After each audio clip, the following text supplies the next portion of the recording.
رحمۃ اللہ وبرکاتہ اعوذ باللہ من الشیطان الرجیم بسم اللہ الرحمن الرحیم رب اشرح لی صدری ویسر لی امری واحلل عقدۃ من لسانی یفقہوا قولی رب زدنی علما رب یسر ولا تعسر وتمم بالخیر۔ الحمدللہ آج ہم تیسرے سپارے کا آغاز کریں گے۔ پچھلے دو سپاروں میں ہم نے سورہ بقرہ پڑھی، آج ہم سورہ بقرہ کا بقیہ حصہ پڑھیں گے اور سورہ آل عمران کا آغاز کریں گے۔ اس سپارے کا آغاز ہوتا ہے، یہ رسول ہیں جن میں سے ہم نے بعض کو بعض پر فضیلت دی ہے، ان میں سے بعض وہ ہیں جن سے اللہ تعالیٰ نے بات چیت کی ہے اور بعض کے درجے بلند کیے ہیں، اور ہم نے عیسیٰ بن مریم کو معجزات عطا فرمائے اور روح القدس سے ان کی تائید کی۔ قرآن پاک نے ایک دوسری جگہ بھی اسے بیان کیا ہے، بنی اسرائیل کی آیت نمبر 55 ہے، وَلَقَدْ فَضَّلْنَا بَعْضَ النَّبِيِّينَ عَلَىٰ بَعْضٍ، ہم نے بعض نبیوں کو بعض پر فضیلت عطا کی ہے، اس لیے اس حقیقت میں کوئی تردد، کوئی شک نہیں ہے۔ آگے اللہ تعالیٰ فرماتے ہیں، اگر اللہ تعالیٰ چاہتا تو ان کے بعد والے اپنے پاس دلیلیں آ جانے کے بعد ہرگز آپس میں لڑائی بڑھائی نہ کرتے، لیکن ان لوگوں نے اختلاف کیا، ان میں سے بعض تو مومن ہوئے اور بعض کافر، اور اگر اللہ تعالیٰ چاہتا تو یہ آپس میں نہ لڑتے، لیکن اللہ تعالیٰ جو چاہتا ہے کرتا ہے۔ اس ٹاپک کو اللہ تعالیٰ نے قرآن مجید میں کئی جگہ بیان فرمایا ہے۔ مطلب اس کا یہ نہیں ہے کہ اللہ تعالیٰ کے نازل کردہ دین میں اختلاف جو ہے پسندیدہ ہے، یہ اللہ تعالیٰ کو سخت ناپسند ہے۔ اللہ تعالیٰ کی پسند تو یہ ہے کہ تمام انسان جو ہیں وہ اللہ تعالیٰ جو اپنی شریعت نازل کی ہے اس پر چل کے اپنے آپ کو دوزخ کی آگ سے بچا لیں۔ اس لیے اللہ تعالیٰ نے کیا کیا، اس کے لیے اللہ تعالیٰ نے کتابیں نازل کی، انبیاء اتارے تاکہ وہ آئیں اور لوگوں کو ہدایت کا راستہ دکھائیں اور لوگ ہدایت کے راستے پر چلیں۔ اور پھر یہ جو سلسلہ تھا نبی صلی اللہ علیہ وسلم پر آ کر جو ختم ہو گیا، اس کے بعد بھی خلفاء کے ذریعے، علماء کے ذریعے جو دعوت حق ہے اور جو نیکی کی دعوت ہے، یعنی امر بالمعروف اور نہی عن المنکر کا جو سلسلہ ہے وہ جاری رکھا گیا، اور اس کی سخت جو ہے نا امپورٹنس اللہ تعالیٰ نے بار بار قرآن پاک میں ڈسکرائب کی ہے۔ کس لیے؟ اس لیے تاکہ لوگ جو ہیں وہ اللہ تعالیٰ کے پسندیدہ راستے کو اپنائیں۔ لیکن چونکہ اللہ تعالیٰ نے ہدایت اور گمراہی دونوں راستوں کو واضح کر دیا اور واضح کر کے انسانوں کو کوئی ایک راستہ اختیار کرنے پر مجبور نہیں کیا، بلکہ امتحان لینے کی غرض سے اسے اختیار اور ارادہ کی آزادی سے نوازا ہے۔ اس لیے کوئی اس اختیار کا صحیح استعمال کر کے مومن بن جاتا ہے، سیدھے راستے کی طرف چل پڑتا ہے، اور کوئی اسی اختیار کو، اسی آزادی کو غلط استعمال کر لیتا ہے اور غلط راستے پر چلا جاتا ہے اور کافر بن جاتا ہے۔ پھر آگے کہا جا رہا ہے، اے ایمان والو، جو ہم نے تمہیں دے رکھا ہے اس میں سے خرچ کرتے رہو، اس سے پہلے ایک وہ دن آئے جس میں نہ تجارت ہے اور نہ دوستی اور شفاعت، اور کافر ہی ظالم ہیں۔ یعنی خرچ کرو، جو جوڑ جوڑ کر رکھا ہے اسے خرچ کر ڈالو، کہیں ایسا نہ ہو کہ تمہیں پھر خرچ کرنے کی مہلت ہی نہ ملے، یعنی موت آ جائے۔ یہود و نصارہ، کفار اور مشرکین جو تھے وہ اپنے اپنے پیشواؤں یعنی نبیوں، ولیوں، بزرگوں، پیروں، مرشدوں وغیرہ کے بارے میں غلط عقیدہ رکھتے تھے کہ اللہ پر ان کا اتنا اثر ہے کہ وہ اپنی شخصیت کے دباؤ سے نعوذ باللہ اپنے پیروکاروں کے بارے میں یہ سمجھتے تھے کہ وہ اللہ تعالیٰ پر اتنا دباؤ ڈالیں گے کہ جو چاہیں گے اللہ سے منوا لیں گے، اور منوا وہ لیتے ہیں، اسی کو وہ شفاعت کہتے تھے۔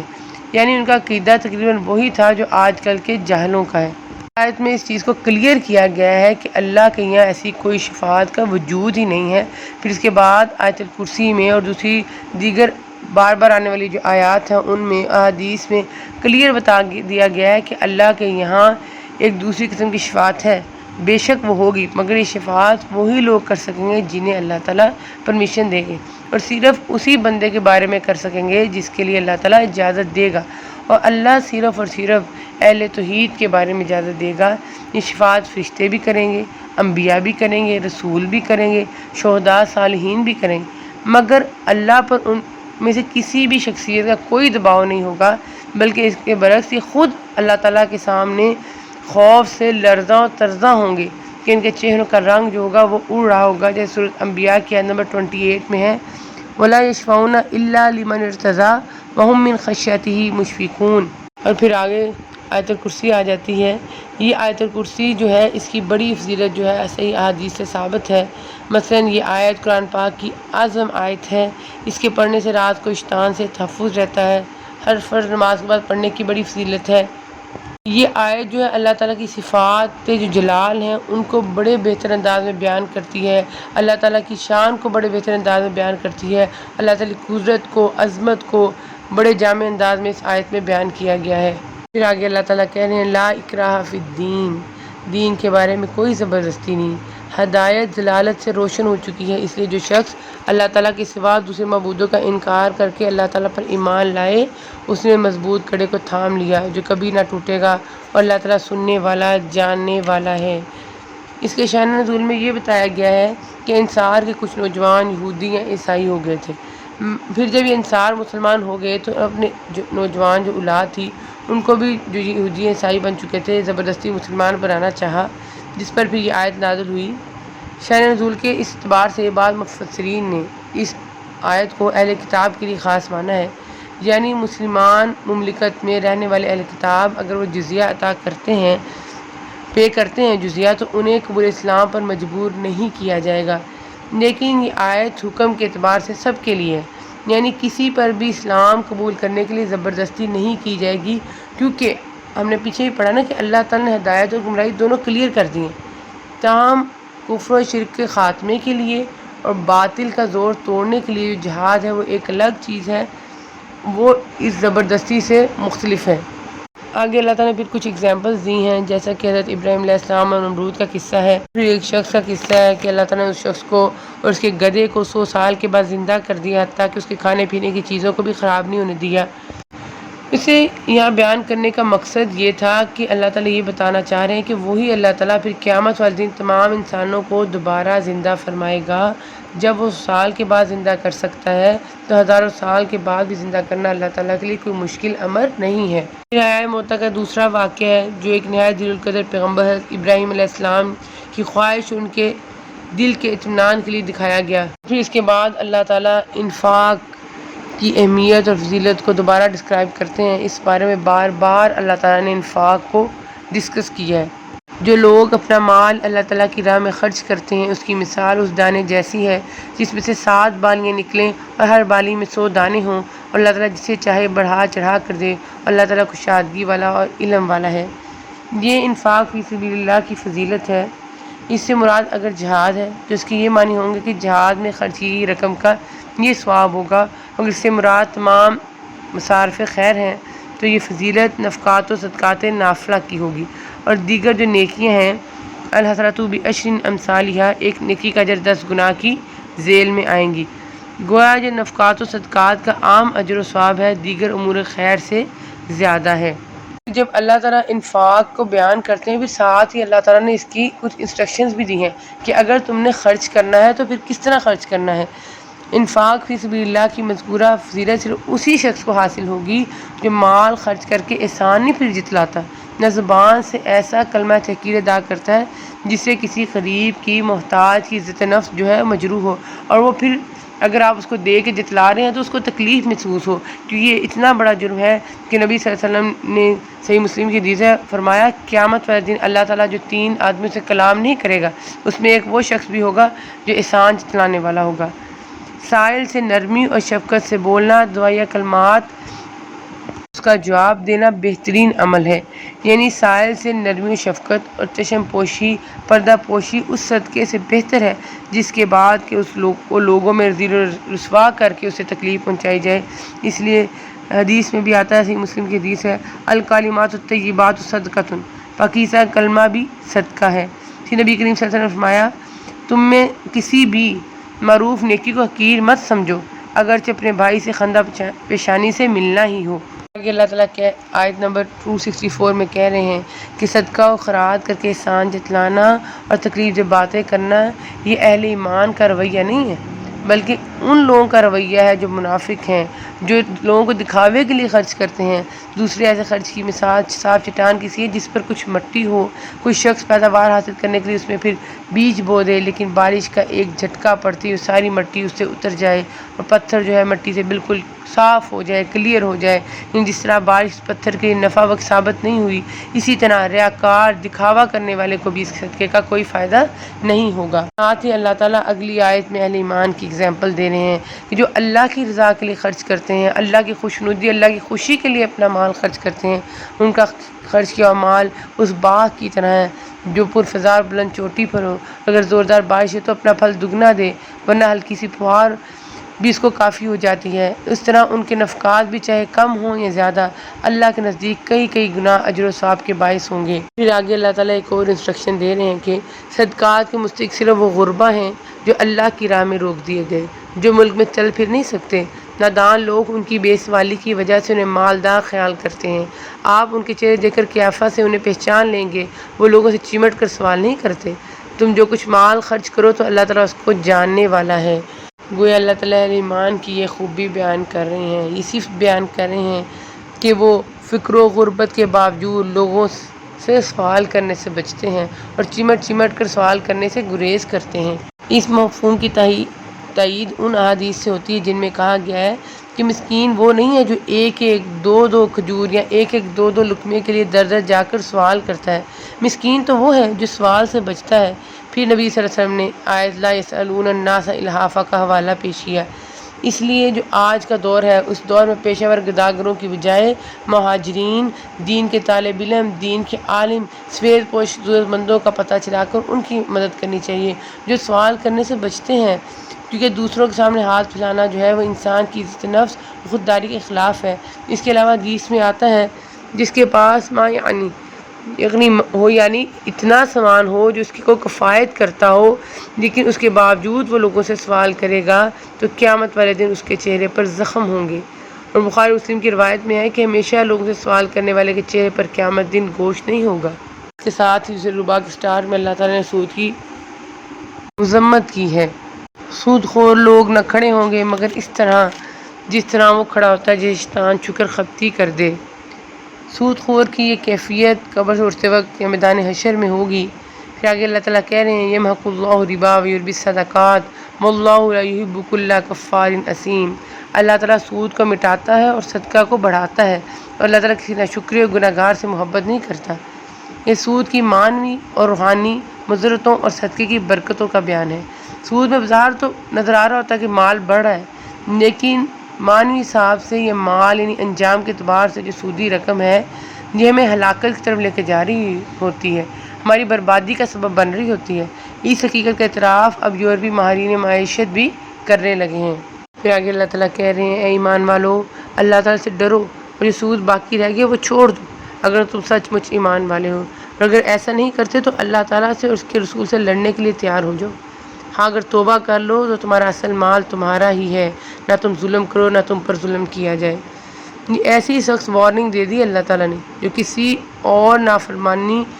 کے مرتکب شخص کے لیے نہیں اللہ تعالیٰ نے دی۔ اس لیے عبداللہ بن عباس رضی اللہ عنہ نے کہا ہے کہ اسلامی مملکت میں جو شخص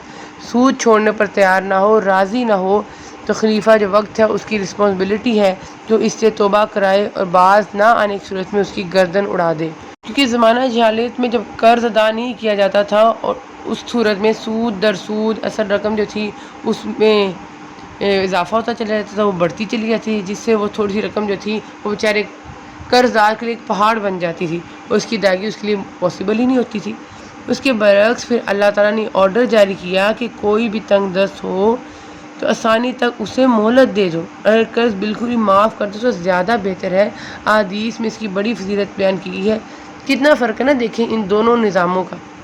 ایک سراسر ظلم کا نظام ہے، سنگ دلی کا نظام ہے، خود غرضی پر مبنی نظام ہے، اور دوسرا کوئی ایسا نظام ہے ہمدردی کا نظام، تعاون کا نظام، ایک دوسرے کو سپورٹ کرنے کا نظام۔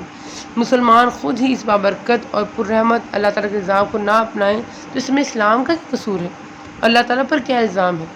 کاش مسلمان اپنے دین کی اہمیت کو، اپنے دین سے حاصل ہونے فائدوں کو سمجھ سکیں اور اس پر اپنے نظام زندگی کو استوار کر سکیں۔ ساتھ ہی پھر اللہ تعالیٰ قرض سے لین دین سے متعلق اللہ تعالیٰ انسٹرکشن جاری کر رہے ہیں کہ جب سودی نظام کی سختی سے ممانعت ہو گئی اور صدقہ خیرات کی تاکید بیان کی گئی تو پھر ایسے معاشرے میں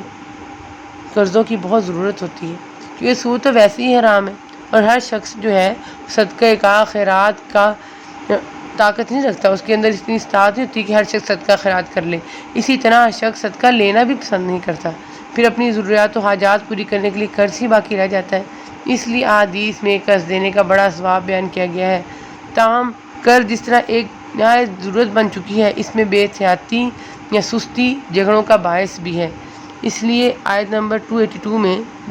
جسے آیت الدین بھی کہا جاتا ہے، جو قرآن پاک کی سب سے لمبی آیت ہے، اللہ تعالیٰ نے قرض کے سلسلے میں ضروری انسٹرکشنز دی ہیں تاکہ یہ ناگزیر جو ضرورت ہے لڑائی جھگڑے کا سبب نہ بنے۔ اس کے لیے ایک آرڈر یہ دیا گیا ہے کہ مدت کا تعین کر لو، دوسرا یہ کہ اسے لکھ لو، تیسرا یہ کہ اس پر 2 مسلمان مرد کو یا ایک مرد اور 2 عورتوں کو گواہ بنا لو۔ پھر آگے اللہ تعالیٰ فرماتے ہیں، آسمان اور زمین کی ہر چیز اللہ تعالیٰ ہی کی ملکیت ہے، تمہارے دلوں میں جو کچھ ہے اسے تم ظاہر کرو یا چھپاؤ، اللہ تعالیٰ اس کا حساب تم سے لے گا، پھر جسے چاہے بخشے اور جسے چاہے سزا دے، اور اللہ تعالیٰ ہر چیز پر قادر ہے۔ احادیث میں آتا ہے کہ جب یہ آیت نازل ہوئی تو صحابہ کرام رضی اللہ عنہم بڑے پریشان ہوئے۔ انہوں نے دربار رسالت میں جا کر عرض کی کہ یا رسول اللہ،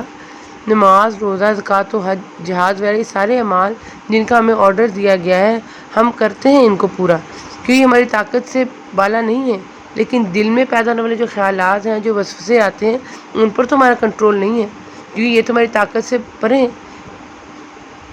لیکن اللہ تعالیٰ نے ان پر بھی محاسبے کا اعلان فرما دیا ہے۔ نبی کریم صلی اللہ علیہ وسلم نے فرمایا کہ فی الحال تم سمینا و اطعنا ہی کہو۔ چنانچہ صحابہ رضی اللہ عنہ کے جذبہ سماع و اطاعت کو دیکھتے ہوئے اللہ تعالیٰ نے اس آیت لا یکلف اللہ نفسا الا وسعها، یعنی اللہ تعالیٰ کسی جان کو اس کی طاقت سے زیادہ تکلیف نہیں دیتا، اس سے منسوخ فرما دی گیا۔ آیت نبی صلی اللہ علیہ وسلم کی حدیث سے بھی ہوتی ہے جو صحیح بخاری میں ہے کہ اللہ تعالیٰ نے میری امت سے دل میں آنے والی باتوں کو معاف کر دیا ہے، البتہ ان پر پکڑ ہوگی جن پر عمل کیا جائے یا جن کا اظہار زبان سے کر دیا جائے۔ اس سے پتہ چلتا ہے کہ دل میں گزرنے والے خیالات جو ہیں ان پر پکڑ نہیں ہوگی، صرف ان پر محاسبہ ہوگا جو پختہ عزم و ارادہ میں ڈھل جائے یا عمل کا قالب اختیار کر لیں۔ پھر آیت نمبر 285 میں اللہ تعالیٰ ایمانیات کا ذکر کر رہے ہیں جن پر اہل ایمان کو ایمان رکھنے کا حکم دیا گیا ہے، اور اس سے اگلی آیت لا یکلف اللہ، اس میں اللہ تعالیٰ کی رحمت، اللہ تعالیٰ کی شفقت، اللہ تعالیٰ کے فضل، اللہ تعالیٰ کے کرم کو ڈسکرائب کیا گیا ہے کہ اللہ تعالیٰ نے انسانوں کو کسی ایسی بات کا مکلف نہیں کیا ہے جو ان کی طاقت سے بالا ہو۔ دونوں آیات کی حدیث میں بڑی فضیلت آئی ہے۔ نبی صلی اللہ علیہ وسلم نے فرمایا صحیح بخاری میں، جو شخص سورہ بقرہ کی آخری 2 آیتیں رات کو پڑھ لیتا ہے تو اس کو کافی ہو جاتی ہیں، یعنی اس عمل کی بدولت اللہ تعالیٰ اس کی حفاظت فرماتے ہیں۔ دوسری حدیث میں ہے نبی صلی اللہ علیہ وسلم کو معراج کی رات جو 3 چیزیں ملیں، ان میں ایک سورہ بقرہ کی یہ آخری 2 آیات بھی ہیں۔ کئی روایت میں یہ بھی وارد ہے کہ اس سورت کی آخری آیات آپ صلی اللہ علیہ وسلم کو ایک خزانے سے عطا کی گئیں جو عرش الہی کے نیچے ہے، اور یہ آیات آپ کے سوا کسی اور نبی کو نہیں دی گئیں۔ پھر آگے سورۃ آل عمران کا آغاز ہو جاتا ہے۔ یہ سورت جو آل عمران ہے یہ مدنی سورت ہے، اس میں 200 آیات اور 20 رکوع ہیں۔ بسم اللہ الرحمن الرحیم، الف لام میم، اس کا آغاز بھی حروف مقطعات سے ہوتا ہے۔ اس کی تمام جو آیتیں ہیں سورت کی مختلف اوقات میں ہجرت کے بعد اتری ہیں، اور اس کا پہلا جو حصہ ہے یعنی 83 آیات تک عیسائیوں کے وفد نجران کے بارے میں نازل ہوا جو 9 ہجری میں نبی صلی اللہ علیہ وسلم کی خدمت میں حاضر ہوا تھا۔ عیسائیوں نے آ کر نبی صلی اللہ علیہ وسلم سے اپنے عیسائی عقائد اسلام کے بارے میں مذاکرہ و مباحثہ کیا، جس کا رد کرتے ہوئے انہیں دعوت مباہلہ بھی دی گئی، جس کی ڈیٹیل آگے آئے گی۔ اسی پس منظر میں قرآن پاک کی ان آیات کا مطالعہ کریں گے۔ آگے فرمایا جا رہا ہے کہ اللہ تعالیٰ وہ ہے جس کے سوا کوئی معبود نہیں، جو زندہ اور سب کا نگہبان ہے۔ حیٌ اور قیوم، اللہ تعالیٰ کی اسپیشل جو ہیں وہ صفات ہیں۔ حیٌ کا مطلب ہے وہ ازل سے ہے اور ابد تک رہے گا، اسے موت اور فنا نہیں۔ قیوم کا مطلب ہے ساری کائنات کا قائم رکھنے والا، محافظ اور نگران، ساری کائنات اس کی محتاج، وہ کسی کا محتاج نہیں۔ عیسائی حضرت عیسیٰ کو اللہ یا ابن اللہ یا 3 میں سے ایک مانتے تھے۔ گویا ان کو کہا جا رہا ہے کہ جب حضرت عیسیٰ علیہ السلام بھی اللہ کی مخلوق ہیں، وہ ماں کی پیٹ سے پیدا ہوئے، ان کا زمانہ ولادت بھی تخلیق کائنات سے بہت عرصے بعد کا ہے، تو پھر اللہ یا اللہ کا بیٹا کس طرح ہو سکتے ہیں؟ احادیث میں آتا ہے کہ 3 آیتیں ایسی ہیں جس میں اللہ کا اسم اعظم ہے، جس کے ذریعے دعا کی جائے تو لٹائی نہیں جاتی، وہ رد نہیں ہوتی۔ ایک یہی آل عمران کی آیت ہے، دوسری آیت الکرسی میں ہے اللہ لا الہ الا هو الحی القیوم، اور تیسری سورۃ طٰہٰ میں ہے وعنت الوجوہ للحی القیوم۔ پھر اللہ تعالیٰ نے غزوہ بدر کا واقعہ بیان کیا ہے جو ہجرت کے بعد دوسرے سال مسلمانوں اور کافروں کے درمیان پیش آیا۔ یہ کئی لحاظ سے نہایت امپورٹنٹ جنگ تھی۔ ایک تو اس لیے کہ یہ پہلی جنگ تھی، دوسری بات یہ کہ یہ جنگی منصوبہ بندی کے بغیر ہوئی۔ مسلمان جو تھے وہ ابو سفیان کے قافلے کے لیے نکلے تھے جو شام سے تجارت کا سامان لے کر مکہ جا رہا تھا، مگر جب ایک اطلاع ملی کہ وہ اپنا قافلہ تو بچا کر لے گیا لیکن کفار مکہ اپنی طاقت اور اپنی جو تعداد کی زیادتی سے اس کے گمنڈ میں مسلمانوں پر چڑھ دوڑے اور مقام بدر میں یہ پہلا مارکہ برپا ہوا۔ اور تیسری یہ کہ اس میں مسلمانوں کو اللہ تعالیٰ کی خصوصی جو تھی سپورٹ حاصل ہوئی۔ چوتھی بات یہ کہ اس میں کافروں کو پھر عبرتناک شکست ہوئی جس سے آئندہ کے لیے جو کافروں کے حوصلے پست ہو گئے۔ اور ہمیں ایک لیسن بھی ملا کہ اللہ تعالیٰ اگر چاہیں تو تھوڑی تعداد سے بڑی تعداد کو ختم کر سکتے ہیں۔ اللہ تعالیٰ فرما رہے ہیں کہ مرغوب چیزوں کی محبت لوگوں کے لیے سجا دی گئی، مزین کر دی گئی ہے، جیسے عورتیں اور بیٹے اور سونے اور چاندی کے جمع کیے ہوئے خزانے اور شاندار گھوڑے اور چپائے اور کھیتی۔ یہ دنیا کی زندگی ہے اور لوٹنے کا اچھا ٹھکانہ تو اللہ تعالیٰ ہی کے پاس ہے۔ یعنی وہ چیزیں جو طبعی طور پر انسان کو مرغوب و پسندیدہ ہیں، اس لیے ان میں رغبت اور ان کی محبت ناپسندیدہ نہیں ہے، بشرطے کہ ڈسپلن ہو، اعتدال کے اندر ہو، شریعت کے دائرے میں رہے۔ ان کی تزئین بھی اللہ تعالیٰ کی طرف سے جو بطور آزمائش ہے، ٹیسٹ کے طور پر ہے۔ کاف کی آیت نمبر 7 میں ہے اِنَّا جَعَلْنَا مَا عَلَى الْأَرْضِ زِینَةً لَهَا لِنَبْلُوَهُمْ۔ ہم نے زمین پر جو کچھ ہے اسے زمین کی زینت بنایا ہے تاکہ ہم لوگوں کو آزمائیں۔ سب سے پہلے عورت کا ذکر کیا کیونکہ یہ ہر بالغ انسان کی سب سے بڑی ضرورت بھی ہے اور سب سے زیادہ مرغوب بھی۔ خود نبی صلی اللہ علیہ وسلم کا فرمان ہے عورت اور خوشبو مجھے بھی محبوب ہے۔ اسی طرح نبی صلی اللہ علیہ وسلم نے نیک عورت کو دنیا کی سب سے بہترین متاع قرار دیا ہے، اس لیے اس کی محبت اگر شریعت کے دائرے سے باہر نہ جائے تو یہ بہترین رفیق زندگی بھی ہے اور زاد آخرت بھی۔ بیٹوں کی محبت ہے، اگر اس سے مقصد جو ہے مسلمان کی قوت میں اضافہ ہے اور تکثیر نسل ہے تو اللہ تعالیٰ کو پسند ہے، ورنہ مذموم ہے۔ اسی طرح مال و دولت سے بھی اس کو اگر آپ اکٹھا کر رہے ہیں کس چیز کے لیے کہ قیام معیشت ہو، صلہ رحمی ہو، صدقہ و خیرات کریں، آپ اس سے اسے نیکی کاموں میں خرچ کریں اور سوال سے بچنا چاہتے ہیں اور اس کے علاوہ آپ اللہ کی رضا چاہتے ہیں تو اس کی محبت بھی عین مطلوب ہے، ورنہ مذموم ہے۔ اس طرح گھوڑوں کا مقصد یہ ہے کہ جہاد کی تیاری کے لیے آپ انہیں رکھ رہے ہیں، دیگر جانوروں سے کھیتی باڑی اور بار برداری کا کام لینا ہے، زمین سے اس کی پیداوار حاصل کرنا ہے، تو یہ سب سنجیدہ ہیں۔ اگر مقصود کیا ہے کہ محض دنیا کمائیں، پھر اس پر فخر کریں، غرور کریں، لوگوں کے سامنے دکھاوا کریں، اللہ تعالیٰ کی یاد سے غافل ہو کر عیش و عشرت سے زندگی گزاریں تو یہ سب مفید چیزیں ان کے لیے وبال جان ثابت ہوں گی۔ اللہ تعالیٰ اہل ایمان کو کہہ رہے ہیں کہ دنیا کی مذکورہ چیزوں میں ہی مت کھو جانا، بلکہ ان سے بہتر تو وہ زندگی اور نعمتیں ہیں جو اللہ کے پاس ہیں، جو ہمارے رب کے پاس ہیں، جن کے حقدار اہل تقویٰ ہی ہوں گے۔ اس لیے تم بھی تقویٰ اختیار کرو۔ اگر یہ تمہارے اندر پیدا ہو گیا تو یقیناً تم دین و دنیا کی بھلائیاں جو ہیں اپنے دامن میں سمیٹ لو گے، تم بھی جا کر نعمتوں کا مزہ لو گے جو اللہ تعالیٰ نے کن کے لیے بنائی ہیں، جو اہل تقویٰ ہیں۔ اللہ تعالیٰ اس سے اگلی 2 آیات میں اہل تقویٰ کی صفات کا ذکر کر رہی ہیں کہ اللہ تعالیٰ پر ایمان رکھتے ہیں، استغفار کرتے ہیں، جو صبر کرنے والے ہیں، سچ بولنے والے ہیں، فرما برداری کرنے والے ہیں، اللہ تعالیٰ کی راہ میں خرچ کرنے والے ہیں اور پچھلی رات کو اللہ سے بخشش طلب کرنے والے ہیں۔ پھر اللہ تعالیٰ کہنے کہ بے شک اللہ تعالیٰ کے نزدیک دین اسلام ہی ہے۔ یہ آیت جو ہے اسلام کے دین الہی ہونے پر دلالت کرتی ہے۔ اللہ تعالیٰ مشرکین عرب کے بارے میں کہہ رہے ہیں کہ اہل کتاب کے مقابلے میں بالعموم ان پڑھ تھے اور ان کی سرکشی بغاوت اس حد تک پہنچ چکی تھی کہ صرف نبیوں کو انہوں نے ناحق قتل نہیں کیا بلکہ ان تک کو بھی قتل کر ڈالا جو عدل کی بات کرتے تھے، جو انصاف کی بات کرتے تھے، یعنی وہ مومنین، وہ سچے لوگ، وہ داعین حق جو نیکی کی طرف بلاتے تھے، برائی سے روکتے تھے، ان کو بھی انہوں نے قتل کر ڈالا۔ نبیوں کے ساتھ ان کا تذکرہ فرما کر ان مومنین کا اللہ تعالیٰ نے ان کی عظمت کو، ان کی فضیلت کو اور بھی کلیئر کر دیا ہے۔ پھر اللہ تعالیٰ کہتے ہیں کہ ان کی سرکشی کا پھر کیا انجام ہوا، فبشرھم بعذاب الیم، تو اے نبی انہیں دردناک عذاب کی خبر دے دیجیے۔ بس کیا حال ہوگا جب کہ ہم انہیں اس دن جمع کریں گے جس کے آنے میں کوئی شک نہیں، اور شخص اپنا پورا دیا جائے گا اور ان پر ظلم نہ کیا جائے گا۔ قیامت والے دن ان کے دعوے اور غلط عقائد جو ہیں ان کے پھر کچھ کام نہیں آئیں گے، کوئی فائدہ نہیں دیں گے، اور اللہ تعالیٰ بلاغ انصاف کے ذریعے سے ہر جی کو، ہر نفس کو، ہر جان کو جو جو اس نے کیا ہوگا، جو جو اعمال اس نے کیے ہوں گے، ان کا پورا پورا بدلہ دے گا۔ اللہ تعالیٰ کسی پر ظلم نہیں کریں گے۔ دیکھیں نا، بعض اوقات ایسے ہوتا ہے ہم چھوٹی چھوٹی چیزیں کر کے بھول جاتے ہیں، لیکن اللہ تعالیٰ بھولتے نہیں ہیں۔ اللہ تعالیٰ ان کو نکال کر لے کے آئیں گے، ہمارے سامنے پیش کریں گے۔ اللہ تعالیٰ سے دعا ہے کہ اللہ تعالیٰ ہم سب کا حساب جو ہے وہ آسان کرے۔ یہ آیت میں اللہ تعالیٰ کی بے پناہ قوت و طاقت کا اظہار ہے۔ آپ کہہ دیجئے، اللہ اے تمام جہان کے مالک، تو جسے چاہے بادشاہی دے، جس سے چاہے سلطنت چھین لے، اور تو جسے چاہے عزت دے اور جسے چاہے ذلت دے، تیرے ہی ہاتھ میں سب بلائیاں ہیں، بے شک تو ہر چیز پر قادر ہے۔ یعنی اللہ تعالیٰ سے کہا جا رہا ہے کہ اللہ تعالیٰ آپ شاہ کو چاہے تو گدھا بنا دیں، گدھا کو چاہے تو شاہ بنا دیں، تمام اختیارات جو ہیں وہ آپ کے ہاتھ میں ہی ہیں، آپ ہی ہر چیز کے مالک ہیں۔ اللہ کیا کہہ رہے ہیں آگے؟ اللہ تعالیٰ کہہ رہے ہیں قُلْ إِن كُنتُمْ تُحِبُّونَ اللَّهَ فَاتَّبِعُونِي يُحْبِبْكُمُ اللَّهُ وَيَغْفِرْ لَكُمْ ذُنُوبَكُمْ وَاللَّهُ غَفُورٌ رَحِيمٌ۔ کہہ دیجئے اگر تم اللہ تعالیٰ سے محبت رکھتے ہو تو میری تابعداری کرو، خود اللہ تعالیٰ تم سے محبت کرے گا اور تمہارے گناہ معاف فرما دے گا، اور اللہ تعالیٰ بڑا بخشنے والا مہربان ہے۔ سارا دونوں کا دعویٰ تھا کہ ہمیں اللہ تعالیٰ سے اور اللہ تعالیٰ کو ہم سے محبت ہے۔ بالخصوص عیسائیوں نے حضرت عیسیٰ و مریم علیہ السلام کی تعظیم اور محبت میں اتنا آگے بڑھ گئے کہ انہیں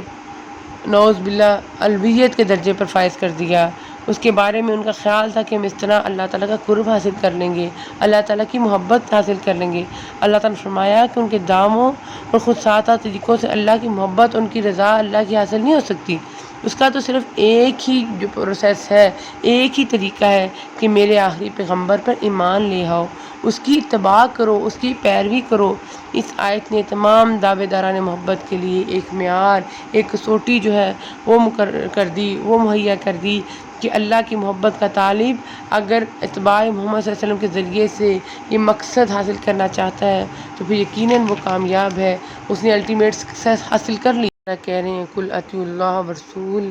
کہہ دیجئے کہ اللہ اور اس کے رسول کی اطاعت کرو، اور اگر یہ منہ پھیر لیں تو بے شک اللہ تعالیٰ کافروں سے محبت نہیں کرتا۔ اس آیت میں اللہ تعالیٰ کی اطاعت کے ساتھ نبی صلی اللہ علیہ وسلم کی اطاعت کو بیان کر کے اللہ تعالیٰ نے کلیئر کر دیا کہ اب اگر نجات چاہتے ہو تو صرف اطاعت محمدی میں ہے، اس سے منہ پھوڑو گے تو کفر کے دائرے میں آ جاؤ گے، ایسے کافروں کو اللہ تعالیٰ پسند نہیں کرتے، چاہے وہ اللہ کی محبت اور قرب کے کتنے ہی دعوے دار ہوں۔ بعد پھر مریم علیہ السلام کی پاکیزگی کو، ان کی پرورش کا اور حضرت عیسیٰ علیہ السلام کی پیدائش کو ڈسکرائب کیا گیا ہے۔ اور پھر اللہ تعالیٰ اہل کتاب کو خاطب کر کے کچھ سوال کر رہے ہیں کہ اہل کتاب تم ابراہیم کے بارے میں کیوں جھگڑتے ہو، حالانکہ تورات و انجیل تو ان کے بعد نازل کی گئیں، کیا تم پھر بھی نہیں سمجھتے؟ ابراہیم علیہ السلام کے بارے میں جھگڑنے کا مطلب یہ ہے کہ یہودی عیسائی دونوں دعویٰ کرتے تھے کہ حضرت ابراہیم علیہ السلام ان کے دین پر تھے، حالانکہ تورات جس پر یہودی مان رکھتے تھے اور انجیل جس عیسائی مانتے تھے، دونوں حضرت ابراہیم علیہ السلام کے سینکڑوں برس بعد نازل ہوئیں۔ پھر حضرت ابراہیم علیہ السلام یہودی یا عیسائی کس طرح ہو سکتے تھے؟ اللہ تعالیٰ کہہ رہے ہیں کہ اہل کتاب باوجود جاننے کے حق و باطل کو کیوں خلط ملط کر رہے ہو اور کیوں حق کو چھپا رہے ہو۔ اس میں یہودیوں کے دو بڑے جرائم کی نشاندہی کر کے ان سے باز رہنے کی تلقین کی جا رہی ہے۔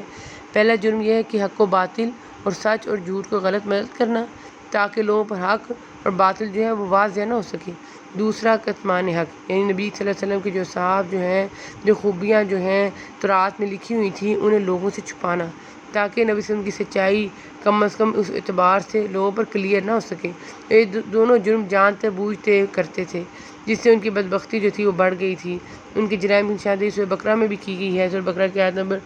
42 میں ہے کہ حق کو باطل کے ساتھ مت ملاؤ اور حق مت چھپاؤ اور تم جانتے ہو۔ پھر آگے ایک اور ان کے مکر کا ذکر ہے جس سے وہ مسلمان کو گمراہ کرنا چاہتے تھے کہ انہوں نے باہم طے کیا کہ صبح کو مسلمان ہو جائیں گے اور شام کو کافر، تاکہ مسلمان کے دلوں میں اپنے اسلام کے بارے میں نعوذ باللہ شک پیدا ہو جائے کہ یہ لوگ قبول اسلام کے بعد دوبارہ اپنے دین میں واپس کیوں چلے گئے ہیں، کہیں ایسا ممکن نہیں ہے کہ اسلام میں ایسے عیوب ہیں، نعوذ باللہ یہ خامیاں ہیں جو ان کے علم میں آ گئی ہیں۔ پھر اہل کتاب کو اور دیگر اہل مذاہب کو اللہ تعالیٰ وارننگ دے رہے ہیں کہ بعثت محمدی کے بعد ان پر ایمان لانے کے بجائے اپنے مذہب پر قائم رہنا اس وعدے کے خلاف ہے جو اللہ تعالیٰ نے نبیوں کے واسطے سے ہر امت سے لیا، اور اس وعدے سے منہ موڑنا کفر ہے۔ فسق جو ہے یا کفر کے معنی میں ہے، کیونکہ نبوت محمدی سے انکار صرف فسق نہیں، سراسر کفر ہے۔ اللہ آگے کہہ رہے ہیں بے شک جو لوگ اپنے ایمان لانے کے بعد کفر کریں پھر کفر میں بڑھ جائیں ان کی توبہ ہرگز قبول نہیں کی جائے گی، یہی گمراہ لوگ ہیں۔ اللہ تعالیٰ اس آیت میں ان کی سزا بیان کر رہے ہیں جو مرتد ہونے کے بعد توبہ کی توفیق سے محروم رہیں اور کفر پر ان کا انتقال ہو۔ اس سے وہ توبہ مراد ہے جو موت کے وقت ہو، ورنہ توبہ کا دروازہ تو ہر ایک کے لیے ہر وقت کھلا ہے۔ اس سے پہلی آیت میں بھی جو قبولیت توبہ کا اثبات ہے، اس کے علاوہ قرآن پاک میں اللہ تعالیٰ نے بار بار توبہ کی امپورٹنس کو ڈسکرائب کیا ہے۔ سورہ شورى کی آیت نمبر 25 میں، سورہ توبہ کی آیت نمبر 104 میں ہے، کیا انہوں نے نہیں جانا کہ اللہ تعالیٰ اپنے بندوں کی توبہ قبول فرماتا ہے؟ اور حدیث میں بھی بار بار اس مضمون کو بڑی وضاحت سے بیان کیا گیا ہے۔ اس لیے اس آیت سے مراد آخری سانس کی توبہ ہے جو قبول نہیں ہے، جیسا کہ سورہ نساء کی آیت نمبر 18 میں بھی ہے، ان کی توبہ قبول نہیں ہے جو برائی کرتے رہتے ہیں یہاں تک کہ جب ان میں سے ایک کو موت آنے لگتی ہے تو کہتا ہے کہ میری توبہ۔ حدیث میں بھی آتا ہے نا کہ اللہ تعالیٰ بندے کی توبہ اس وقت تک قبول کرتا ہے جب تک اسے موت کا چھو نہ لگے، یعنی جان کنی کے وقت کی توبہ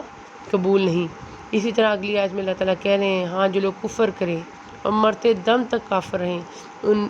میں سے کوئی اگر زمین بھر سونا دے فدیے میں ہی ہو تو بھی ہرگز قبول نہ کیا جائے گا۔ یہی لوگ ہیں جن کے لیے تکلیف دینے والا عذاب ہے اور جن کا کوئی مددگار نہیں۔ حدیث میں آتا ہے کہ اللہ تعالیٰ قیامت والے دن ایک جہنمی سے کہیں گے کہ اگر تیرے پاس دنیا بھر کا سامان ہو تو کیا تو اس جو آگ ہے دوزخ کی، اسے بچنے کے لیے اس کے بدلے میں مجھے دینا پسند کرے گا؟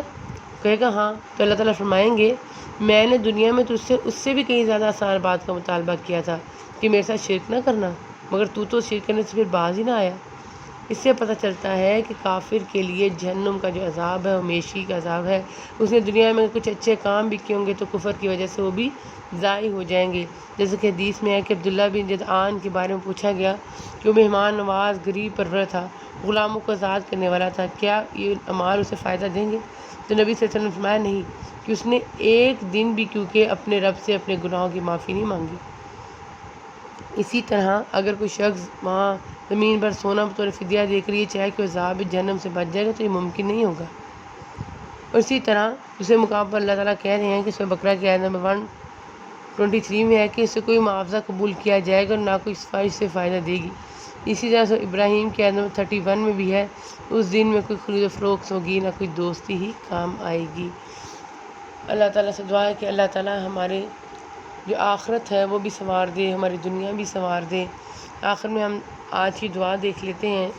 پہلی دعا جو ہے وہ آیت نمبر 8 میں آئی ہے سورۃ آل عمران کی، ربنا لا تزغ قلوبنا بعد إذ هديتنا وهب لنا من لدنك رحمة إنك أنت الوهاب، اور دوسری آیت نمبر 16 میں ہے ربنا إننا آمنا فاغفر لنا ذنوبنا وقنا عذاب النار، آمین۔ وآخر دعوانا ان الحمد للہ رب العالمین۔